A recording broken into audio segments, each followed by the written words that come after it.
Olá, filhinho! Olá, Espírito Santo! Hoje a gente vai continuar um dos nossos episódios, porque a gente parou já faz 2 meses que a gente... Foi uma pausa técnica, né, de verão. a gente ficou 2 meses sem vídeos. Desculpa aí, gente, a gente voltou. É isso aí. E hoje a gente vai falar sobre obediência. Obediência, muito bom. Que tema super importante. Que é de Jonas, na história de Jonas. Muito bem. Livro de Jonas, então? Sim. Ok. Você vai ler algum versículo ou você já vai comentar da história? Eu vou começar lendo os versículos. Beleza. O chamado de Jonas, a sua fuga e o seu castigo. A palavra do Senhor veio a Jonas, filho de Amittai, dizendo: levante-se e vá à grande cidade de Nínive e pregue contra ela, porque a sua maldade subiu até a minha presença. Jonas se levantou, mas para fugir da presença do Senhor para Tarsis, desceu a Jope e encontrou um navio que ia para Tarsis. Pagou a passagem e embarcou no navio para ir com eles para Tarsis, para longe da presença do Senhor. Mas o Senhor lançou sobre um mar forte vento. Sobre o mar um forte vento e levantou-se uma tempestade tão violenta que parecia que o navio estava a ponto de se despedaçar. Tá, Noé, então a gente leu aqui Jonas, lemos a primeira parte do capítulo 1 até o capítulo 5. Então, o que acontece? Não, até o versículo 5. É isso, até o versículo 5. E o que aconteceu então? Explica aí pra gente, conta a história. É que a palavra de Deus falou para Jonas, filho de Amittai. Tá, mas aí Deus falou com Jonas. E o que Deus pediu pra Jonas fazer? Pra pregar contra a cidade de Nínive. Tá. Porque ela estava fazendo maldade que alcançou a presença do Senhor. Ou seja, Deus não estava nada feliz com a cidade de Nínive, né? E aí ele levantou uma pessoa, que era Jonas, né? E falou, vai lá e prega contra essa cidade, né? Porque eles são muito maus, né? E aí o que Jonas fez? Ele foi lá e fez isso? Não. Não. O que ele fez então? Ele desobedeceu. E ele foi para a cidade de Tarsis. Ou seja, lembrando do mapa naquela época, depois eu te mostro no mapa, mas basicamente é como se Jonas ele tivesse indo ali para... Deus mandou ele mandar para um lado, para a direita, ele foi para a esquerda. Ele pegou um barco como se fosse para a Espanha, entendeu? Não tinha nada a ver o caminho. Ou seja, por quê? Porque ele pensou que podia se esconder de Deus, que podia desobedecer e falar, não quero fazer minha vontade. E foi de barco para lá. E aí o que aconteceu? Deus mandou a tempestade, né? Sim, Deus mandou um super vento forte sobre o mar que parecia que o barco estava a ponto de se despedaçar. Exatamente, a palavra de Deus fez isso. E aí, você que leu todo o livro de Jonas, muito bom. O que acontece depois, assim? Conta pra gente. O que acaba acontecendo? Depois, os marinheiros ficaram assustados. Aí clamavam aos seus Deus pra dizer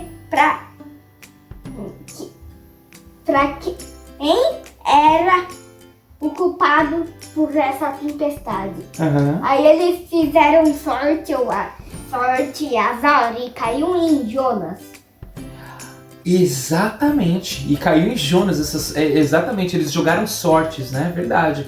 E aí o que aconteceu então? Eles pegaram Jonas e fizeram o quê?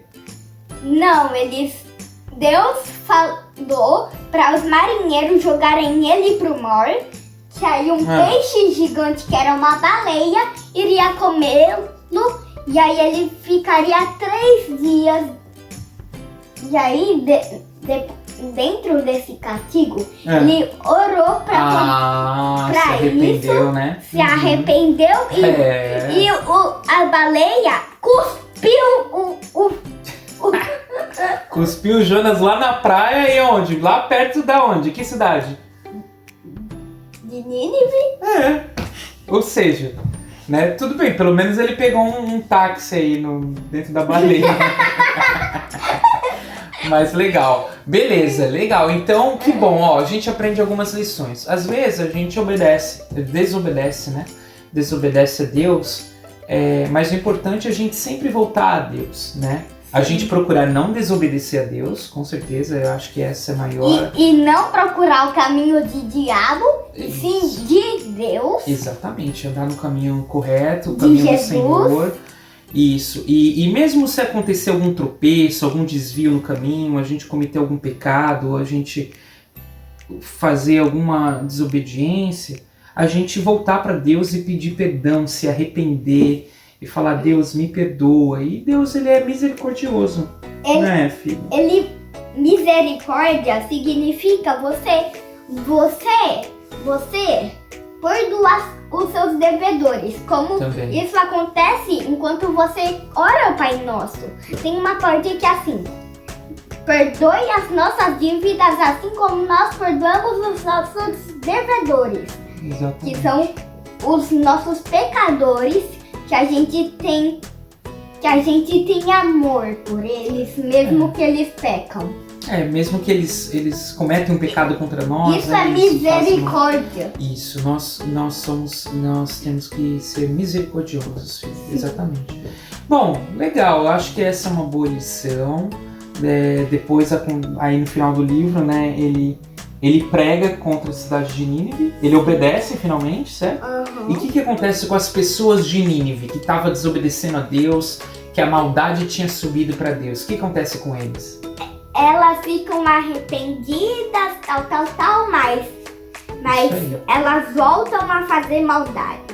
Aí Jonas ficou bravo e Deus criou uma planta em cima da cabeça dele que fez ele ficar feliz. Mas no dia seguinte ele voltou a ficar bravo. Exatamente. E terminou. Terminou a história, eu não consegui entender acabou o livro de Jonas. Acabou o livro de Jonas. Você tem razão. O livro de Jonas acaba com Deus falando que... olha o que Deus fala para Jonas, né? O Jonas, ele ficou tão bravo com a planta ter morrido, porque assim, ele tava com calor, enfim, e Deus criou da noite pro dia. Deus fez brotar uma planta, né? A Bíblia não fala se foi uma planta, se foi uma árvore. Fala que é planta, não fala que se foi uma árvore, né? Mas essa planta, ela fez sombra para Jonas. Então fez sombra aqui, ele não passou calor, ficou feliz. Ai, que delícia, né? E aí no outro dia a planta morreu. E aí ele ficou bravo com Deus. Aí Jonas falou assim, ó. Ele ficou bravo, né? Aí ele falou o seguinte: pra mim é melhor morrer do que viver. Olha isso, Jonas queria morrer porque a planta morreu. Ou seja, né? Às vezes Deus dá tudo pra gente, Deus nos abençoa, nos enche de saúde, de proteção, e a gente ainda reclama. Fala, não, eu quero morrer, ai meu Deus, né? E aí Deus, olha o que Deus fala. Deus fala pra ele: Jonas, você acha que é razoável essa sua raiva por causa da planta? É razoável você ficar com raiva assim? Ele falou, e olha que Jonas falou: é tão razoável que até quero morrer. Ou seja, é teimoso. É ou não é? Ô rapazinho teimoso, né? E aí acaba o livro, o Senhor dizendo, né? Você tem compaixão da planta que não lhe custou nenhum trabalho. Você não a fez crescer. Numa noite ela nasceu e na noite seguinte desapareceu. E você não acha que eu deveria ter muito mais compaixão da grande cidade de Nínive? É assim que Deus termina, falando. Mas é um livro muito bom, é um livro curtinho, nós recomendamos o pessoal ler. Quer dizer, é mediano, porque também não é tão curto assim não, ok? 4 capítulos? Você demorou quanto tempo pra ler? Eu demorei meio que uns 30, 20 Nossa, minutos. 20 minutos? 30? Ah, que bom. Nossa, mas isso glória a Deus, né? Se todo mundo tivesse 20 minutos de leitura diária, as coisas seriam melhores, filho, para algumas pessoas, né? Mas amém. Deus é misericordioso, Ele tem piedade de nós, né? Bom, vamos orar então sobre isso e você ora o Pai Nosso, tá bom? Tá. Senhor nosso Deus, nós te agradecemos por esse tempo, por usar a vida do Noah para pregar a sua palavra, para falar, Senhor, que o Senhor é um Deus misericordioso, que o Senhor nos perdoa, mesmo quando nós somos falhos, mesmo quando nós somos desobedientes e teimosos, ó Deus. Obrigado pela sua misericórdia, obrigado pelo seu perdão. Aceita nossas vidas na sua presença, Senhor Jesus. Em seu santo nome. Amém. Amém. Pai nosso que estás nos céus, santificado seja o teu nome. Venha a nós o teu reino. Seja feita a tua vontade, assim na terra como nos céus. O pão nosso de cada dia nos dai hoje. Perdoai as nossas dívidas, assim como nós perdoamos os nossos devedores. E não nos deixes cair em tentação, mas livra-nos do mal, pois teu é o reino, o poder e a glória para sempre. Amém. Amém. Glória a Deus. Até o próximo episódio, pessoal. Deus abençoe. Tchau. Tchau.